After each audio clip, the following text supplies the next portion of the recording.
सौभाग्य है, विशेष रूप से अजमेर के जिले की जनता का, इस केंद्र सरकार की 9 साल की जो उपलब्धियां है, उस उपलब्धियों को हम घर घर तक पहुंचाने का जो आगाज करेंगे वो हम पुष्कराज तीर्थ से करने।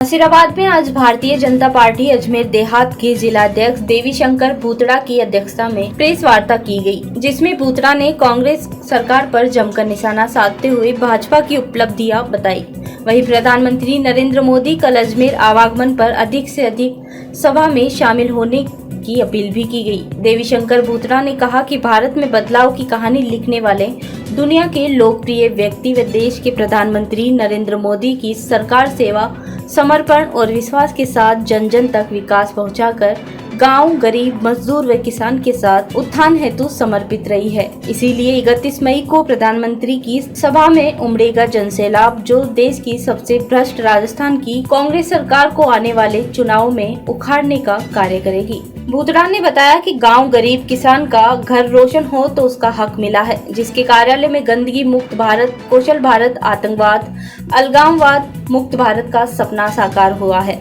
तो प्रधानमंत्री नरेंद्र मोदी के कार्यकाल में भारत की सांस्कृतिक जड़ों का विकास भी हुआ है। पहली बार आजादी के 75वीं वर्षगांठ में अमृतकाल में कई आयाम स्थापित किया गया है, जिसका देश पिछले कई वर्षों से इंतजार कर रहा था। राम मंदिर का विषय हो या धारा 370 हो, देश में गुलामी के प्रतीक चिन्हों को हटाने का काम प्रधानमंत्री नरेंद्र मोदी सरकार ने ही किया है। दोस्तों, अस्मरणीय ऐतिहासिक इस अवसर पर जो मीटिंग हो रही है, ये मीटिंग देश की सबसे बड़ी मीटिंग होगी, देश की सबसे ऐतिहासिक मीटिंग होगी। ये हमारा भी सौभाग्य है, विशेष रूप से अजमेर के जिले की जनता का, इस केंद्र सरकार की 9 साल की जो उपलब्धियां हैं, उस उपलब्धियों को हम घर घर तक पहुंचाने का जो आगाज करेंगे वो हम पुष्कराज तीर्थ से करने जा रहे हैं। मैं इसलिए आपके माध्यम से आम जनता को भी मैं आग्रह करता हूं, उनको भी कहता हूं कि इस ऐतिहासिक मौके को नहीं छोड़े और इस मीटिंग में पधार कर वो भी इसके साक्षी बने, जब दुनिया के सबसे लोकप्रिय व्यक्ति आपके यहाँ पर अजमेर की हमारे पृथ्वीराज चौहान की नगरी में पधार रहे।